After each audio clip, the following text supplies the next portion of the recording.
We begin at Kame House. The Earth is at peace after the defeat of Piccolo Jr., and in the quiet of the night, Krillin and Master Roshi are watching a meteor shower.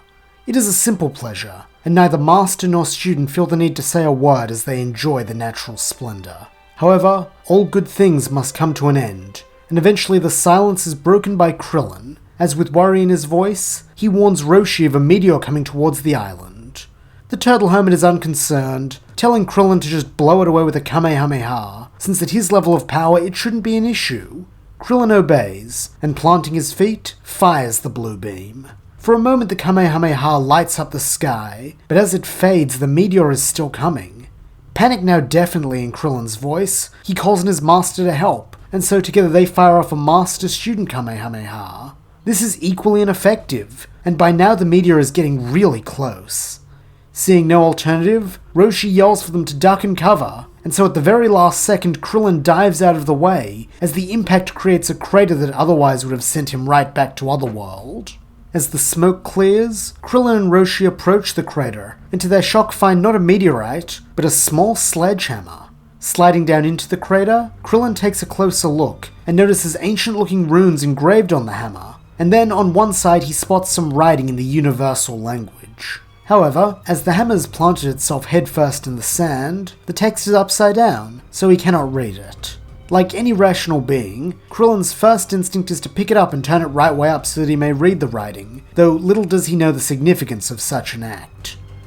Bending down, our hero plants both hands on the hammer's hilt and begins to tug. It is quite heavy for its size, weighing about as much as the weighted shirt Goku was wearing at the tournament. But nonetheless, Krillin is able to lift it. Holding it aloft, he begins to read the inscription aloud so that Roshi may hear it as well. Whosoever holds this hammer, if he be worthy, shall possess the powers of Thor. He then begins to question what that's supposed to mean, but is silenced when a bolt of lightning from the heavens strikes him.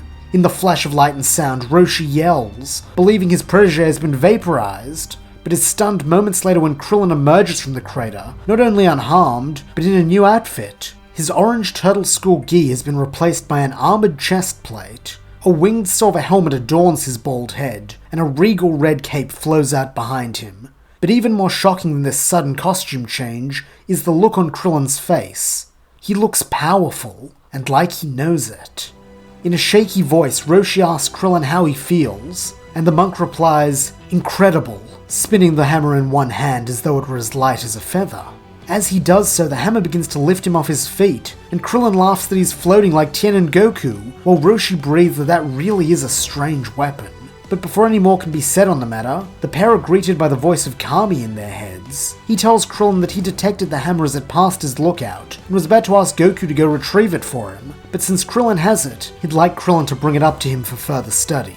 The bald monk is a little startled by this request, but since it is God asking, he complies, though wonders how he's supposed to get up to the lookout. Kami suggests trying to fly with the hammer, and so shrugging that it's worth a try, Krillin points the hammer upwards, and is shocked to feel himself being pulled into the sky, leaving a flabbergasted Roshi behind. Up on the lookout, Kami is waiting, and he greets Krillin kindly when he arrives, before asking to see the hammer. Krillin hands it off, and the Guardian inspects it with great curiosity, saying that he senses immensely powerful magic radiating off both the hammer and now Krillin himself.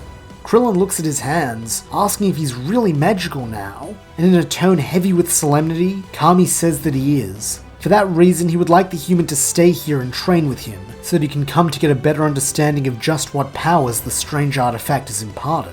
Krillin says he would be honored, never having expected to be chosen by God himself, since that sort of opportunity generally only arises from people like Goku, and so, a new journey of training and self-discovery begins. For the next 4 years, Krillin trains on the lookout, assisting Kami in his research and growing stronger along the way. During this time, they learn that the hammer is called Mjolnir, based on the runes engraved in it. They also learn that Mjolnir grants the user immense strength, the power of flight, and mastery over lightning. And to top it all off, because it's a heavy little sucker, it acts as an excellent training weight. Though not confirmed, Kami also develops a theory that possession of the hammer can temporarily awaken the user's dormant potential, allowing them to use the absolute limits of their strength. Since when Krillin summons what they have dubbed the Armor of Thor, his power seems to grow to 5 times its usual levels.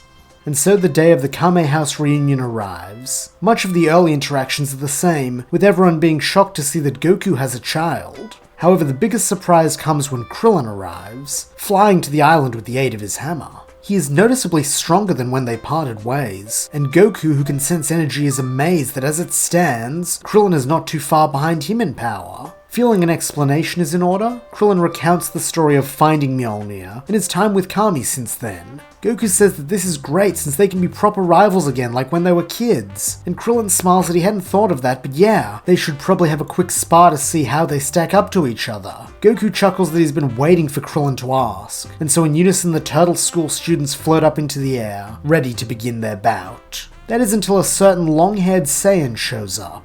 The arrival of Raditz stops the spar before a single punch can be thrown, and as in canon, he delivers his expositional overview of Goku's origin and the Saiyan race, before demanding that Goku join him. As would be expected, Goku refuses, and so Raditz grabs Gohan before giving his brother a warning. Bring him 100 dead humans within the day, or the boy dies. During this altercation, Krillin attempts to save his best friend's son from his murderous uncle, but is unfortunately unsuccessful, as Raditz delivers a single front kick which causes the human to double over in pain. Raditz then departs, and is promptly replaced by Piccolo. At first, Krillin suspects the villains are in league with one another, but Piccolo refutes this, saying Raditz attacked him first, and so he wishes to form a temporary alliance with the do-gooders to kill this invader. Goku and Krillin agree, and so the trio, all using different methods of flight, take off in hot pursuit of Raditz. Landing in the plainlands where Raditz's pod rests, the Saiyan warrior is there to meet them, a sinister sneer on his face. Tapping his scouter, Raditz declares that the human's power level is a measly 400, the Green Man's is 408, and Kakarot's is a little better at 416. So unless the two weaker bozos are here to be the first corpses on Kakarot's pile, they should scram, since even combined they do not compare to him. Piccolo sneers that the only corpse here is going to be Raditz's, before leaping into battle with the pair of Turtle School disciples following soon after. Goku and Krillin have excellent synchronicity from their years of friendship, while Piccolo and Goku have a nice understanding of each other's fighting styles from their intense rivalry. However, there is a weak link, and that is Piccolo and Krillin's teamwork. Despite both being capable warriors, Krillin still has some lingering fear of the Green Brute from his experiences with his family and then their encounter in the 23rd tournament. And this messes up their timing a bit, allowing Raditz to fire a blast which takes Piccolo's arm. Krillin apologizes, but Piccolo yells at him to focus on the bad guy, which the monk acknowledges, standing shoulder to shoulder with Goku so they can take Raditz together. Krillin does manage to land a good hit with Mjolnir on Raditz's shoulder, shattering his shoulder plate and dislocating the arm, but it is a fleeting victory, as Raditz's other arm promptly swings around to wrest the weapon out of his hands, with the big Saiyan declaring that he's gonna smash the little bald runt's head in with his own weapon. However, that is easier said than done. As the second Mjolnir leaves Krillin's hands, it plummets to the ground, pulling Raditz with it. Furiously, the Saiyan tries to lift it, but the weapon doesn't budge, causing Raditz to scream, "What the hell is wrong with this thing? It suddenly weighs a ton." Krillin, however, remains calm, and smirks that Raditz simply isn't worthy, before calling the hammer back into his hand, transforming into his Thor armor, and smashing the head of the hammer into Raditz's chin.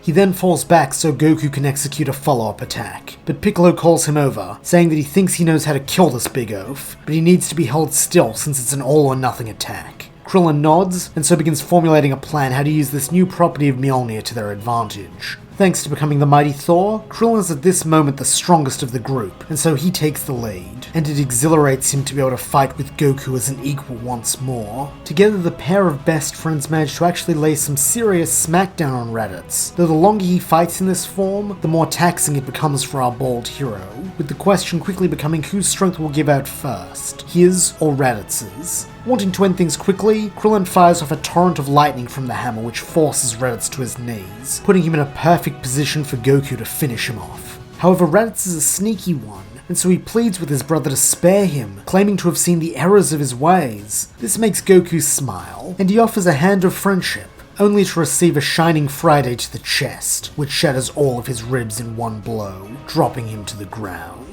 Roaring in anger, Krillin smacks Raditz towards a mesa, but the attack is intercepted by something blasting out of Raditz's pod, which crashes into the long-haired lout's back and sends him tumbling forward again, like a highly bedraggled tennis ball. The source of the attack turns out to be Gohan, who threw himself at his uncle, enraged by this betrayal of his father. Able to sense energy after 4 years with Kami, Krillin thinks to himself that the kid's power may outstrip them all someday, but is given no more time for contemplation, as from behind him, Piccolo yells that it's time to put their plan into action. Krillin nods, and so with the last of his strength, spins Mjolnir's leather strap and tosses the hammer into one of Raditz's feet, before collapsing beside his friend. Raditz howls in pain, trying to hop in place but being unable to thanks to the hammer's enchantments. In the distance, Piccolo smirks that he's got something planned which will make the big brute forget all about his foot, before firing a special beam cannon. Raditz tries desperately to lift the hammer so he can escape, but he remains unworthy, and so in a matter of seconds is pierced through the chest by the beam.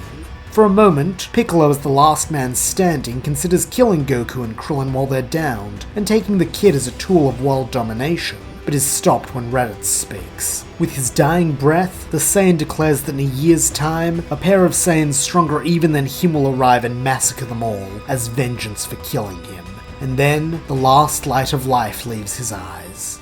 The trio of Earthlings share a look. Though each of them is strong, if they're going to defeat these new alien invaders, their alliance will have to continue for a while longer. And so it is decided that the three of them plus Gohan will train together, while the other human fighters will go up to Kami's lookout to receive training from the Guardian. After some consideration, Mount Paozu is chosen as the site of Goku, Gohan, Piccolo, and Krillin's training, so that the father and son duo can stay close to Chi-Chi. Though, when she hears this, she isn't particularly keen on having Gohan train, any more than she is on the prospect of having Krillin and Piccolo staying with them for a whole year. Nonetheless, when warned of what will happen if they don't defeat the Saiyans, she begrudgingly sees reason and accepts. The training is intense, bordering on brutal, with Piccolo the Eternal Taskmaster pushing Krillin and the Saiyans as far as they can feasibly go. Krillin frequently has to transform into Thor just to meet the Namekian's demands, and this prompts Goku to ask one night why Krillin doesn't wear the armor full time, since he gets way stronger when he's in it. Krillin explains that though summoning the armor of Thor does make him powerful, it's extremely draining, and that Kami thinks it's because the magic of the armor is drawing out his full potential, leaving nothing in the tank. Goku accepts this, though after this point, he gets a weird look in his eyes each time Krillin summons the armor. Gohan is equally fascinated by Mjolnir and the power it grants, saying that Krillin looks like a superhero in that outfit with the cape. This makes Krillin smile, and even offers Gohan to hold the hammer. Chi-Chi, being Chi-Chi, is apprehensive about this offer, but Gohan is actually able to wield it without problem, though when he summons the armor it wears him out pretty fast, suggesting that maybe it's best if Mjolnir stays with Krillin for now. One evening, during a training session that has run long, Gohan inadvertently looks up at the full moon, and as would be expected, begins to transform into a fearsome ape as the Blutz waves fill his eyes. This is a horrifying experience for the three training partners, as Piccolo is caught completely off guard, while Krillin remembers Goku doing this during the 21st tournament, and Goku himself has the painful epiphany that he must have been the one who killed his grandfather. However, none of them can afford to stand around, as the berserk ape that was once Gohan begins storming towards the only feature of note in the area, his home where Chi-Chi is. Unwilling to allow his son to repeat his own mistake, Goku steps up to battle the monster, and with Gohan receiving a ×10 boost for being a great ape, their battle power is relatively comparable. Meanwhile, Krillin asks Piccolo what they should do, suggesting maybe blowing up the moon like Roshi did when Goku transformed, but Piccolo is in no mood for sitting around while Goku saves the day again, and so becomes a giant Namekian to one-up his rival, while simultaneously pinning Great Ape Gohan to the ground and ripping out his tail. It is a brutal but effective maneuver, and when Gohan and Piccolo de-transform, the Namekian growls that if Goku is careless enough to let that happen again, it'll be the kid's head he takes off next time. And so the year of training comes to an end. Everyone has grown in both strength and camaraderie, with even the grouchy Namekian feeling some kinship for his three training partners. In terms of power levels, the humans remain roughly on par with their canon counterparts, if perhaps slightly weaker due to the absence of Krillin. While unsurprisingly, Goku, Gohan, Piccolo, and Krillin lead the pack in terms of power. Goku remains the strongest of the group, at a power level of 6,350, while Piccolo is second at 5,250. Next is Krillin with 5,080, which can be upped in a pinch thanks to his Thor transformation, and then finally, Gohan at 1,472. Though with his rage and half-Saiyan potential, it's impossible to tell what his true max power could be. On the appointed day, the Saiyans arrive, and to say they arrive with a bang would not be out of place. It is their ruthless decimation of a city that draws the defenders of Earth's attention to them. And so as Vegeta and Nappa prepare to depart, they are instead met in the wreckage by the Z-Warriors. Goku as the de facto leader demands to know what the Saiyans think they're doing, blowing up cities like that. And Vegeta sneers that once they've killed him and the others, they're gonna do this to every settlement on Earth, then sell it to the highest bidder. Goku calls this awful, but Nappa shrugs that it's the Saiyan way, and if he'd been smart and joined Raditz, he could have taken part in this with them and been spared. But he's made his bed, so now he's gotta die in it. The two Saiyans then clash, and Krillin prepares to join in, but from the sidelines Vegeta warns that this is a duel for Saiyan pride, and if any of the Earthling filth attempt to interfere and help Kakarot, he will be forced to step in as well, and by his scouter's readings, he outstrips them all. Sensing Vegeta's energy, Krillin knows that the Saiyan isn't lying, and so reluctantly he stays back. Goku and Nappa's fight is well underway by now, and though Nappa has the size and weight advantage, all other advantages lie with Goku, whose skill, power, and drive to protect his friends put him over the edge. Seeing this, Nappa tries to fight dirty, firing a blast at Gohan, in the hopes that Goku will feel compelled to protect his kid. And for better or worse, Nappa is right here, as Goku upon seeing this flies at top speed to intercept the blast, earning a nasty burn on his back for his troubles. Nappa then taunts that Kakarot really has gone soft, since the true Saiyan man doesn't let himself get distracted by attacks on some brat. But when the Earth-raised Saiyan looks back, his eyes beg to differ. They are alight with righteous fury that Nappa would try something so underhanded. And so without hesitation or mercy, Goku fires a Super Kamehameha at Nappa, damning him for a coward as he blows the bald man away. In the aftermath of Nappa's death, there is stillness. Then, out of the blue, Vegeta smirks as though he's just heard a good joke.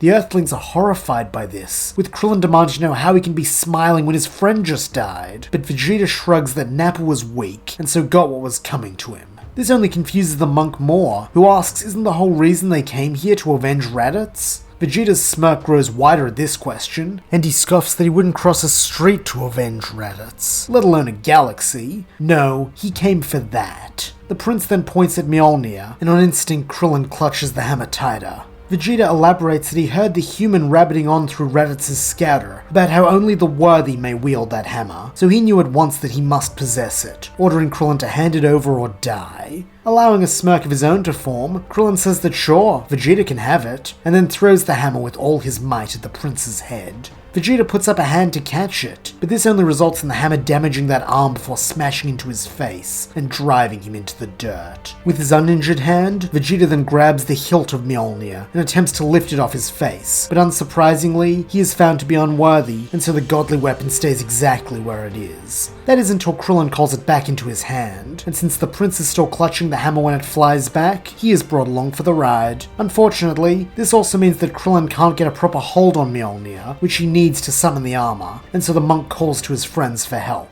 The other Z-Fighters are happy to oblige, and so Goku and Gohan lead the charge, slamming into Vegeta with all their might. However, even this is not enough to make the prince give up his prize, and so with his free hand, he swings a punch at Gohan's head, aiming to kill. Goku intercepts the blow for his son, but between Vegeta's power and the damage he took from Nappa, this is enough to send him flying and take him out of the fight. Gohan screams, thinking his father is dead, and his power begins to rise rapidly. But Vegeta has bigger fish to fry than this brat, and so with a swift chop to his neck, drops the boy beside his father. Everyone is shaken by this swift defeat of their strongest champions, but nonetheless, Tien and Yamcha step up next, and use combined Tri-Beam and Spirit Ball in the hopes that a combo attack might be too much for Vegeta to repel with only one free hand. Unfortunately, this is a misapprehension, as a simple blast from Vegeta is enough to cut through these moves before exploding in the vicinity of Tien and Yamcha, leaving the human pair injured and on the verge of death. Chaozu, as the bearer of the Senzu Beans, runs in to help, urging Tien to hang on so he can heal him, but Vegeta doesn't much like the idea of these pests getting back up to bother him again, and so with a mere point of his fingers, blows Chaozu and the entire supply of Senzu Beans to Kingdom Come. Now with them out of the way, the prince returns his attention to Krillin and the hammer, but isn't given much time to try and wrest it from his grip, as a punch slams into the side of his face. Even gravely wounded, Tien wants to avenge his best friend, and so lays into Vegeta, screaming that Chaozu's already been revived by the Dragon Balls once, so he can't be wished back again. These barely do more than tickle to someone with more than 15 times Tien's power, and so Vegeta lets the three-eyed human vent his frustration, before condescendingly asking if he feels better now, since he's about to feel a lot worse. His free hand then darts forward like a viper, wrapping itself around Tien's windpipe, and with an almost lazy movement, crushing it. The prince then sneers that he hoped Krillin enjoyed that sight, since he's next, having decided the best way to show this hammer he is worthy to be its master is to kill the previous one. Charging a key ball in one hand, he growls at the monk to say his prayers, but before Vegeta can raise it to attack, a green fist locks around his wrist, yanking it backwards. A second verdant hand then does likewise to the hand clutching part of Mjolnir, and with a cry, Vegeta is finally pulled away from the hammer. Looking back, Krillin sees that Piccolo has come to his aid, trapping the prince in a hold as he barks at the human to summon the stupid armor and finish this guy already. Krillin nods, and so gripping the hammer of the gods properly at last, he raises it high and in a flash of lightning becomes the Mighty Thor. Power multiplied fivefold, Krillin lays into the trapped Vegeta, smashing Mjolnir into his face, his body, his limbs, anything to make him pay for Tien and Chaozu, for all the people of this fallen city, and for everyone across the universe the Saiyans massacred. Piccolo has to step back to avoid being caught up in the onslaught, and so Vegeta collapses to the ground, his legs broken in too many places to support him, while blood runs down his face. Burning rage shines in Krillin's eyes as he raises Mjolnir to deliver the killing blow, but Goku in his naivete urges his best friend to spare the prince. This gives Krillin pause, but pause is all Vegeta needs, and so with a rabid laugh, he forms a power ball in his hand and throws it into the air, declaring that as the mighty great ape, he will destroy all of them. His eyes then glow red, and his face begins to shift into the visage of the ape, but Krillin will not allow this, having seen once before what that monster can do, and that is when it is only imbued with the power of a child. And so with a primal scream, Krillin levels the hammer at Vegeta, and at point-blank range, bathes his enemy's face in lightning. Vegeta screams in rage and pain, but his form doesn't change any more than it already has, and when the barrage of bolts subside, his face has been reduced to a mass of red burn marks. In the center of these crisscrossing welts and craters sits two milk-white eyes, blinded to the Blutz wave still bathing them. With the last of his strength, the prince swears vengeance on Krillin for both the injuries to his pride and his royal visage. Then, with a choked gasp, passes out, granting the defenders of Earth a victory, but an undeniably Pyrrhic one.